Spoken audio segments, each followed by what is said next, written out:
Hey guys, this is Greg Fraser back again with another request of the week. Today what we're going to talk about is doing your 4 basic knockouts, okay? Right now today I can only really demonstrate 3 of them because I only have Bob here and he doesn't have a lot of nerves and stuff for me to attack later on. So let's talk about the first one. The first one is a sensory overload, in which what we're doing is we're actually putting somebody in so much pain. You also often see them what we call a standing knockout, where their eyes roll up into their head and they become in complete submission, or they just go down. The body hits a certain pain level and it just decides to shut down at that point. Okay, it's a safety mechanism. Of the ones that we can discuss today, the first one I'll discuss with you is your shockwave knockout. Now the shockwave knockout is typically done by causing the brain to bounce off the skull. Okay, so what we're doing is your brain floats in a fluid called dura mater. What we're doing is we're not driving like a boxer's punch here. This is why you don't see a lot of direct punches knocking somebody out. It's done usually with a short impact. With a push punch right here, that you see how when I'm punching them right here, I'll go right into the skull here. If I'm pushing, the whole body starts to absorb back with it. What I want is a quick little jolt, okay? Now again, let me make this this is crucial to understand. Do not do these on your friends. Do not go out and try this type of stuff. Every time you do a knockout, you're creating a small bit of a brain injury. It's called a concussion, okay? And any of these concussive knockouts can be dangerous. And if they have any heart problems or blood flow problems, this is for protection. This is actually right here just for knowledge of my students, okay, for their testing and everything. So this first one right here, okay, I'm going to give you an example of your shockwave knockout. Shockwave knockout is done by a short little pulse, okay, what we call a 3-inch palm strike. Boom, it's right in here. I'm keeping the elbow in, striking the frontal lobe, okay, of the skull.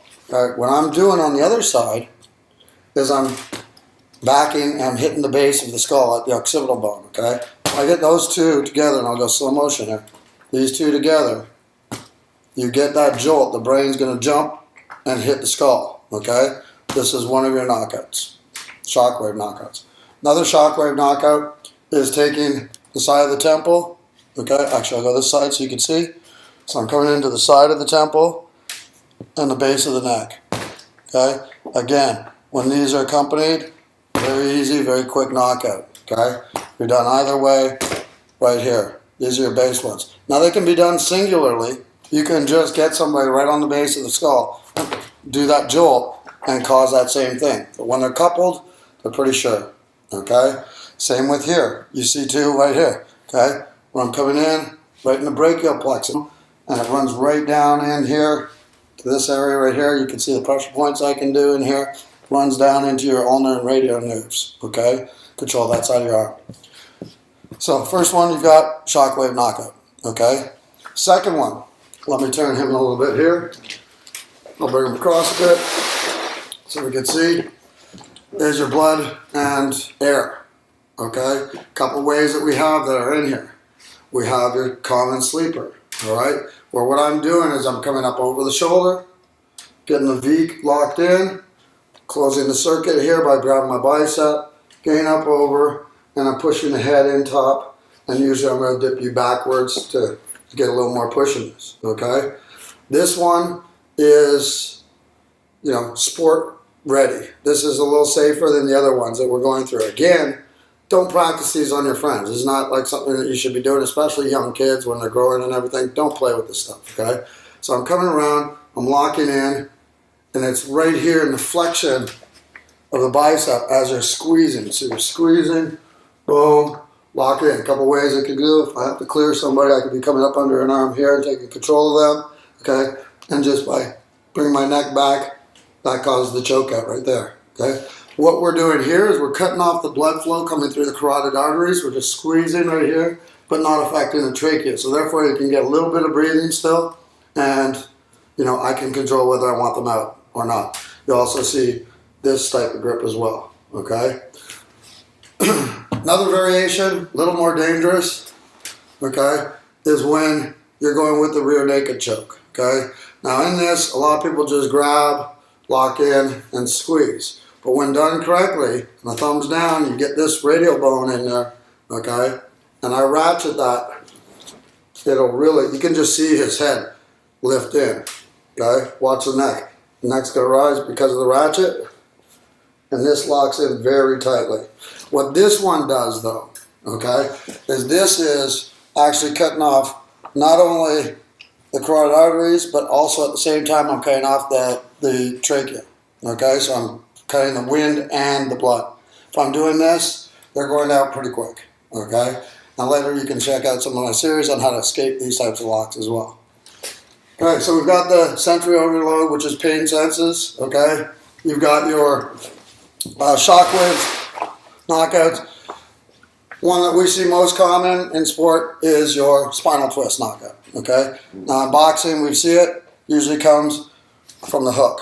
Okay, they're getting the hook, the jaw spins past the shoulder, you win. Okay, what I'm doing is I'm creating a twist in the spine.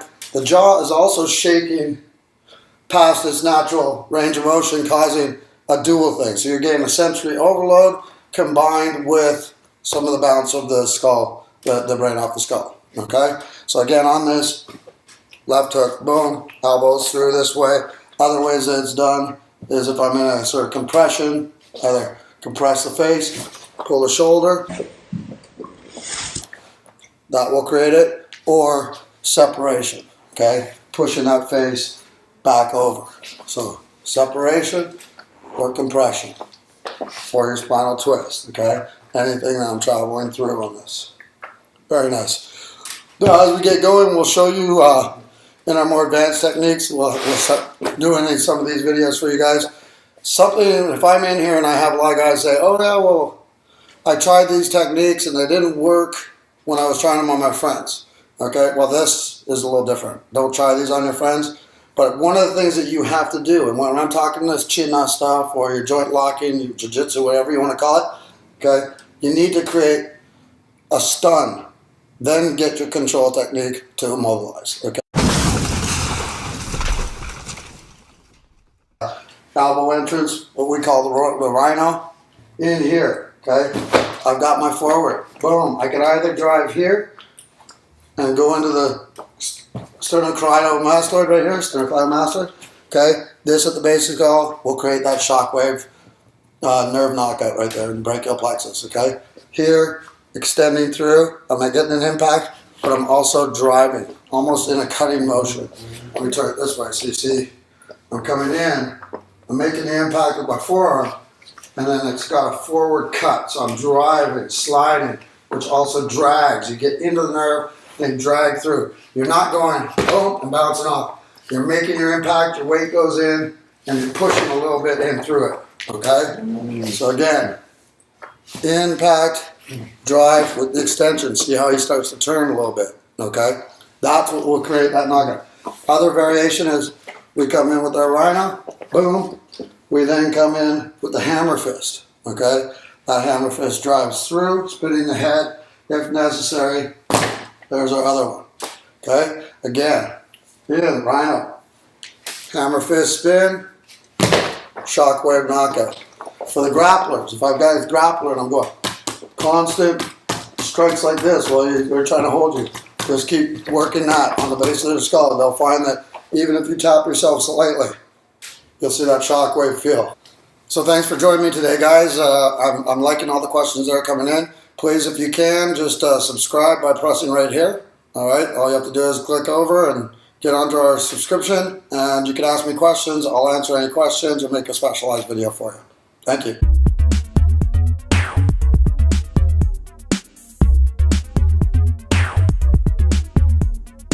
Yo, this stuff is fresh.